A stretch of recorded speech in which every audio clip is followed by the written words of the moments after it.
Hi friends, শেয়ারবাজার রহস্য চ্যানেলে আপনাদের স্বাগত। আশা করি আপনারা ভালো আছেন এবং সুস্থ আছেন। ফ্রেন্ডস, নিফটি আজকে 233 পয়েন্ট নিচে, অর্থাৎ 24,363-তে ক্লোজিং দিয়েছে। ব্যাংক নিফটি 55,005, অর্থাৎ 516 পয়েন্ট নিচে ক্লোজিং দিয়েছে। কিন্তু অবাক করার ব্যাপার হচ্ছে, আজকে ডিআইআই এবং এফআইআই দুজনেই কিন্তু বাইং করেছে, এবং ডিআইআই যে বাইংটা করেছে 7,437 কোটি টাকার কাছাকাছি, হিউজ বাইং। একইভাবে এফআইআইও আজকে প্রায় 1,851 কোটি টাকার বাই করেছে। ফ্রেন্ডস, তাহলে এবারে আমরা নিফটির যদি মান্থলি চার্টে যাই, উইকলি চার্ট মোটামুটি তো ভেঙে দিয়েছে, সো মান্থলি চার্টে এবারে চার্টটা কেমন ভাবে হচ্ছে। তো নাও সাপোর্ট 24,000 আশা করতে পারি। দেন আমি যেটা বলেছিলাম, দেন যে জায়গাটার উপরে আমরা নির্ভর করব 23,500 কাছাকাছি একটা সাপোর্ট। ক্লিয়ার? এবং যদি কোনো কারণে নিফটি তার চেয়েও নিচে যায়, তাহলে এই ট্রেন্ড লাইনটাকে কিন্তু মাথায় আমরা রাখতে পারি। কারণ all of a sudden total business এনভায়রনমেন্টটা কিন্তু বেশ কিছুটা অনিশ্চয়তার দিকে চলে গেছে। আর মার্কেট সবকিছু জিনিস পছন্দ করে, কিন্তু আনসার্টেনটি পছন্দ কম করে। সুতরাং যেখানটায় আনসার্টেনটি, সেখানেই কিন্তু মার্কেট বিয়ার অপারেটররা সেটাকে কি বলে, মার্কেটকে নিচে নিয়ে আসার জন্য অত্যন্ত সক্রিয় হয়ে পড়ে। এবারে ট্রাম্পের 50% ট্যারিফকে কেন্দ্র করে প্রথম কথা হচ্ছে, ওয়ালমার্ট, অ্যামাজন তারা ইন্ডিয়া থেকে যে সমস্ত সামগ্রী অ্যাডভান্স অর্ডার দিত, তারা কিন্তু সাময়িকভাবে এবারে অর্ডার দেওয়া বন্ধ রেখেছে। দ্বিতীয়ত, ট্রাম্পকে কোনো এক ইন্টারভিউতে জিজ্ঞেস করা হয়েছিল রিগার্ডিং দিস ইন্ডিয়ার ট্রেড টক। তো বলেছেন যে এখন ট্রেড টক আর হওয়ার কোনো প্রয়োজনীয়তা নেই, যতদিন না ইন্ডিয়া আমাদের কথা শুনছে বা মানছে। সুতরাং আমরা অ্যাটলিস্ট নিয়ার ফিউচারে একটা ডেডলক দেখতে পাচ্ছি। সুতরাং এই ডেডলক কিন্তু মার্কেটে একটা মাইল্ড পেন কিন্তু আমাদের মধ্যে সঞ্চার করবে, যেটা মার্কেটে কিন্তু অলরেডি ভিজিবল। এবারে ফ্রেন্ডস আমরা চলে আসবো আজকে রেজাল্ট সিজনে ফ্রেন্ডস, টাইটানের রেজাল্ট এসছে। টাইটান ভালো রেজাল্ট দিয়েছে। টাইটানের যদি রেজাল্ট দেখি, তাহলে দেখুন মার্কেট এইরকমই। মার্কেট কিন্তু কোন জায়গা থেকে আবার ঘুরে দাঁড়াবে সেটা কিন্তু কেউ বলতে পারে না, কিন্তু মার্কেট আপাতত একটু বিয়ারিশ জোনে। এবারে যদি রেজাল্ট দেখা যায় ফ্রেন্ড, 16,523 কোটি টাকার সেলস, যেটা গত জুনে ছিল 13,266, প্রায় 30%-এর কাছাকাছি ইনক্রিজ। প্রফিট 715 কোটির প্রফিট, সেটা হয়ে দাঁড়িয়েছে 1,091 কোটি। Huge profit. ইভেন আপনি যদি মার্চ কোয়ার্টারে দেখেন, মার্চ কোয়ার্টারে 14,916 কোটি টাকার যে সেলস, সেটাও বেড়ে দাঁড়িয়েছে 16,523 কোটি, আর 871 কোটি টাকার প্রফিট, 1,091। ঠিক আছে, এগুলো হচ্ছে এই সমস্ত শেয়ার লাইফ টাইম কিন্তু পোর্টফোলিওতে রাখার শেয়ার, এবং এই সমস্ত শেয়ারেই কিন্তু কিছু পাবলিক অত্যন্ত বড়লোক হয়েছে। এই যে রাকেশ ঝুনঝুনওয়ালা এবং রেখা ঝুনঝুনওয়ালা, এরা 3 টাকা থেকে কিন্তু এই শেয়ার হোল্ড করে আছে। যাই হোক ফ্রেন্ডস, আপাতত টাইটান রেজাল্ট ভালো এসছে।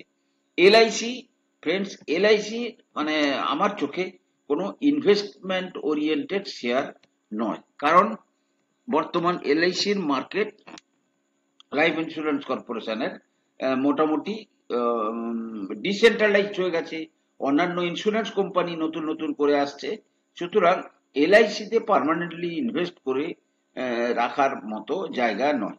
যদি দেখেন এলআইসির যে সেলস 2,24,671 কোটি, যেটা জুনে ছিল 2,11,952 কোটি।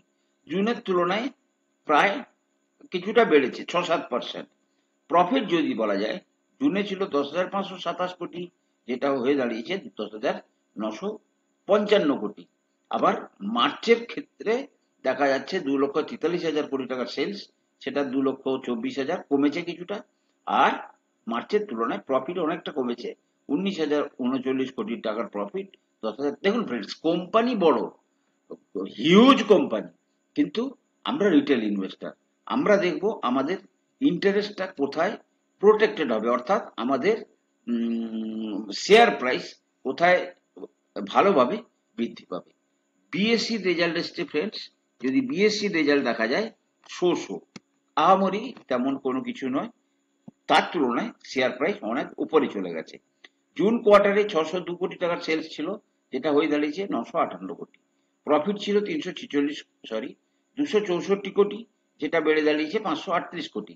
সেদিক দিয়ে ভালো। বাট মার্চ কোয়ার্টারে যদি দেখা যায় 847 কোটি টাকার সেলস, 958 কোটি, আর 494 কোটির প্রফিট, 538 কোটি। কিন্তু মার্কেট যেভাবে এক্সপেক্ট করেছিল, সেই তুলনায় মার্কেটের এক্সপেকটেশনকে কিন্তু সেইভাবে বিট করতে পারেনি। তাই মোটামুটি কিন্তু বিএসসি শেয়ার মানে যেভাবে উপরে গেছে, আপনি যদি দেখেন কত অল্প দিনের মধ্যে শেয়ারটা কিন্তু ডবল হয়ে গেছে। এই জায়গা থেকে যদি লক্ষ্য করা যায় 892, তাহলে দেখবেন কি না 892 ছিল অগাস্ট 24-এ। আজকে দেখুন সে 824 থেকে 3,000 পর্যন্ত, মানে 4 গুণ হয়ে গেছিল। সুতরাং তাকে এখন কারেকশন দিতে হবে। ফান্ডামেন্টাল এখনো পর্যন্ত তার টেকনিক্যালকে জাস্টিফাই করতে পারছে না। বাজাজ ইলেকট্রিক রেজাল্ট এসছে, একদম পুরো প্রচন্ড পরিমাণে খারাপ রেজাল্ট। বাজাজ বিশেষ করে ফ্রেন্ডস, আজকে একটা শেয়ার প্রায় 20% পড়েছে, আমরা লাস্টে চর্চা করব। ইলেকট্রিক্যাল সেগমেন্টের শেয়ারে কিন্তু এবারে কিন্তু যথেষ্ট মার খেয়েছে, এবং তার পেছনে বড় একটা কারণ হচ্ছে ওয়েদার। এবারে মনসুন খুব তাড়াতাড়ি চলে আসার জন্য অনেক মানে ইয়েতে ফ্রিজ কিংবা এসি, এদের বাজার কিন্তু খুবই খারাপ। যাই হোক, জুনে ছিল 1,154 কোটি টাকার সেলস, যেটা কমে দাঁড়িয়েছে 1,064 কোটি টাকা। প্রফিট 28 কোটি ছিল, যেটা কমে দাঁড়িয়েছে 1 কোটি। হিউজ খারাপ রেজাল্ট। আর 1,265 কোটি টাকার মার্চে সেলস ছিল, যেটা কমে দাঁড়িয়েছে 1,064 কোটি। আর 59 কোটি টাকার সেলস প্রফিট ছিল, যেটা কমে দাঁড়িয়েছে 1 কোটি। সুতরাং বাজাজ ইলেকট্রিক্যাল রেজাল্ট খুবই খারাপ। Crompton gives consumer electric friends, এরও রেজাল্ট বাজে এসছে। CG electro CG Crompton gives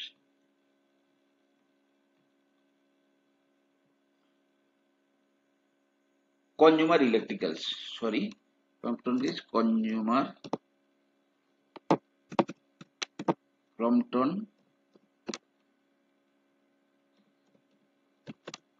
consumer electricals.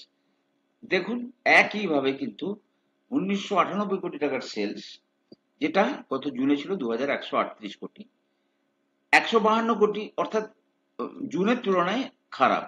152 কোটির প্রফিট, কমে দাঁড়িয়েছে 124 কোটি। আবার মার্চের ক্ষেত্রে যদি দেখেন, মার্চে ছিল 2,061 কোটি টাকার সেলস, তার তুলনায়ও খারাপ। আবার 172 কোটি টাকার প্রফিট, সেটার জায়গায়ও খারাপ। সুতরাং ক্রম্পটন গিভস কনজিউমার ইলেকট্রিক্স, তারও রেজাল্ট কিন্তু নোট করুন খারাপ। পাওয়ার ট্রেডিং কর্পোরেশন, অর্থাৎ যারা পাওয়ার ট্রেডিং এর মানে পাওয়ার ট্রেডিং করার জন্য যে সলিউশন সেটা প্রোভাইড করে, রেজাল্ট এসছে মানে ভালো রেজাল্ট এসছে। পিটিসি পাওয়ার ট্রেডিং কর্পোরেশন যদি কোয়ার্টারলি রেজাল্ট দেখা যায় তাহলে গত জুনে ছিল 46 কোটি টাকার সেলস, যেটা বেড়ে দাঁড়িয়েছে 97 কোটি। প্রফিট ছিল মানে 5 কোটি, সেটা একই জায়গায় আছে, প্রায় 5 কোটির কাছাকাছি। মার্চে 121.92 কোটির সেলস ছিল, যেটা কমেছে 97। প্রফিট 24.57 জায়গায় কমে দাঁড়িয়েছে 5.6 crore। ঠিক আছে, নেক্সট যে আমরা রেজাল্টটা দেখবো, কল্পতরু পাওয়ার প্রজেক্টস। এ কিন্তু আরেকটা ভালো শেয়ার ফ্রেন্ডস, যেটাকে কিন্তু আপনারা আজকে আমরা চর্চা করব এই শেয়ারটা নিয়ে। কল্পতরু রেজাল্ট ভালো এসছে, রেজাল্ট যথেষ্ট ভালো এসছে। গত জুনে 4,587 কোটি টাকার সেলস ছিল, যেটা এখন 6,171 কোটি। এরা হচ্ছে কি, যত পাওয়ার ইনফ্রাস্ট্রাকচার ফ্রেন্ডস তৈরি হচ্ছে, সেই ইনফ্রাস্ট্রাকচারের complete solution, engineering, procurement and construction পুরো জিনিসটা করে। এবং দ্বিতীয়ত এর অর্ডার বুকটাও খুব ভালো। 84 কোটি টাকার প্রফিট ছিল এর আগের বারে, যেটা বেড়ে দাঁড়িয়েছে 214 কোটি টাকা। সুতরাং কল্পতরু পাওয়ার প্রজেক্টের রেজাল্ট ভালো। নেক্সট যে কোম্পানিটা আমরা দেখবো ফ্রেন্ডস, বায়োকন। বায়োকনের রেজাল্ট কিন্তু মানে ভালো না এক কথায় বলা যেতে পারে, কারণ প্রফিট বিশাল আকারে কমেছে। কল্পতরু পাওয়ার প্রজেক্ট গত জুনে 3,433 কোটি টাকার সেলস ছিল, সেলস বেড়েছে 3,942 কোটি। প্রফিট ছিল 862 কোটি, কমে দাঁড়িয়েছে 89 কোটি। প্রায় 90% কমে গেছে কিন্তু তার প্রফিট। ঠিক আছে, এটা একটা চিন্তার কারণ বায়োকনের জন্য। সুতরাং বায়োকনের রেজাল্ট ভালো নয়। নেক্সট যে শেয়ারটা নিয়ে আমরা চর্চা করব সেটা হচ্ছে NALCO India. NALCO India result ভালো এসছে। NALCO India, national aluminium corporation. So 3,807 কোটি টাকার সেলস, যেটা গত জুনে ছিল 2,856 কোটি। প্রফিট ছিল 588 কোটি, বেড়ে দাঁড়িয়েছে, ডবল হয়েছে 1,049 কোটি। ক্লিয়ার? কিন্তু মার্চের তুলনায় রেজাল্ট খারাপ। 5,268 কোটি টাকার সেলস ছিল, সেটা কমে দাঁড়িয়েছে 3,807, আর প্রফিট 2,067 জায়গায় 1,049। কিন্তু এদের মানে June quarter to June quarter compare করা হয়, March quarter to March quarter compare করা হয়, এবং এদের মার্চ কোয়ার্টারে সবচেয়ে ভালো রেজাল্ট আসে। শুভ্র স্প্রে, আমরা দীর্ঘদিন ধরে এই শেয়ারটা নিয়ে চর্চা করেছি। এদের রেজাল্ট এসছে শো। এরা কি করে, যে লরি টরির মানে মেনলি অটো কম্পোনেন্টস তৈরি করে, কিন্তু লরিতে যে এসি লাগানো হচ্ছে, সেই এসি মানে লরি সেকশনে এসি লাগানোর জন্য এরা সবচেয়ে, এদের মার্কেট সবচেয়ে বেশি। 878 কোটি টাকার সেলস, যেটা গত জুনে ছিল 810 কোটি। প্রায় 10% কাছাকাছি বেড়েছে সেলস। 35 কোটির প্রফিট, বেড়ে দাঁড়িয়েছে 41 কোটি। সুতরাং 10-15% প্রফিট বেড়েছে। মার্চে 908 কোটি সেলস ছিল, যেটা কমে দাঁড়িয়েছে 878 কোটি। আর মার্চে প্রফিট ছিল 46 কোটি, যেটা কিছুটা কমে দাঁড়িয়েছে 41 কোটি। সুতরাং রেজাল্টের মধ্যে খুব মানে অতি কিছু ভালো এরকম ব্যাপারটা নয়। সেঞ্চুরি প্লাই, তারও রেজাল্ট এসছে, রেজাল্ট ভালো এসছে। সেঞ্চুরি প্লাই সেঞ্চুরি প্লাইবোর্ডস যদি দেখা যায় কোয়ার্টারলি রেজাল্ট, গত জুনে 1,005 কোটি টাকার সেলস ছিল, যেটা বেড়ে দাঁড়িয়েছে 1,169 কোটি। 34 কোটির প্রফিট, বেড়ে দাঁড়িয়েছে 53 কোটি। অর্থাৎ প্রায় 50%-এর কাছাকাছি প্রফিট বেড়ে দাঁড়িয়েছে। মার্চে 1,198 কোটি টাকার সেলস ছিল, যেটা কমে দাঁড়িয়েছে 1,169, আর প্রফিট যা ছিল মার্চে একই আছে। সেঞ্চুরি প্লাই তাহলে নোট করুন যে রেজাল্ট ভালো এসছে। লাস্ট রেজাল্ট আমাদের আজকে গ্রাসিম। গ্রাসিমের যদি কোয়ার্টার ওয়ান দেখা যায়, গ্রাসিমেরও কোয়ার্টার ওয়ান ভালো এসছে।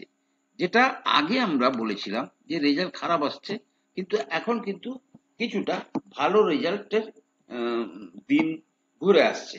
যেমন ধরুন জুন কোয়ার্টারে 34,610 কোটির সেলস ছিল, সেটা বেড়ে দাঁড়িয়েছে 40,118 কোটি। প্রফিট 2,066 কোটি টাকার মানে প্রফিট ছিল গত জুনে, যেটা বেড়ে দাঁড়িয়েছে 2,767 কোটি। ঠিক আছে, ইভিন মার্চ কোয়ার্টারের সঙ্গেও কম্পিট করে কিছুটা কাছাকাছি আছে, 44,267 কোটিটা থেকে কিছুটা কম, 40,118 কোটি। আর 2973 কোটির প্রফিট একটু কমেছে 2,767 কোটি। সুতরাং গ্রাসিমের রেজাল্ট কোয়ার্টার অন কোয়ার্টার খুবই ভালো। আমরা আজকে যেটা আমি প্রথমেই বলেছিলাম, পিজি ইলেকট্রোপ্লাস্ট আজকে শেয়ারটা ফ্রেন্ডস 20% ডাউন। প্রথম কথা হচ্ছে রেজাল্ট খারাপ। প্রথমে আমরা রেজাল্ট একটু দেখে নেব। পিজি ইলেকট্রোপ্লাস্ট কিভাবে রেজাল্ট খারাপ দেখুন। গত জুনে ছিল 1321 কোটি সেলস, মানে রেভিনিউ বেড়েছে 1504 কোটির প্রফিট, রেভিনিউ বেড়েছে 1321-এর জায়গায় 1504, কিন্তু প্রফিট যেখানে ছিল 84 কোটি সেটা হয়ে দাঁড়িয়েছে কত, 67 কোটি। আর মার্চে ছিল 1910 কোটি, সে জায়গায় 1504 কোটি কি হয়েছে সেলস, 145 কোটির প্রফিট 67 কোটি। Number one. এবারে দেখুন শেয়ারটাকে আমি দেখাবো, পিজি ইলেকট্রোপ্লাস্ট কিভাবে একটা শেয়ার হুড়মুড় করে আপনাদেরকে বিপদে ফেলতে পারে। এই জন্য অত্যন্ত আজকে শেয়ারটা প্রায় প্রায় 25%, সরি এটা মান্থলি দেখাচ্ছে, আজকে আমরা ডে ক্যান্ডেলে দেখব। ডে ক্যান্ডেলে প্রায় দেখা যদি যায় যে প্রায় কিছুটা উঠেছে, আজকে লো ছিল 567, প্রায় 25%-এর কাছাকাছি পড়ে গেছিল। কারণটা কি? কারণটা হচ্ছে ম্যানেজমেন্ট এখানটাতে আগে বলেছিল তারা 30% সিএজিআর হারে গ্রো করবে, কিন্তু আজকে ম্যানেজমেন্ট তার গ্রোথ আউটলুক কমিয়ে দিয়েছে এবং সে বলেছে 17 থেকে 19% হারে গ্রো করবে।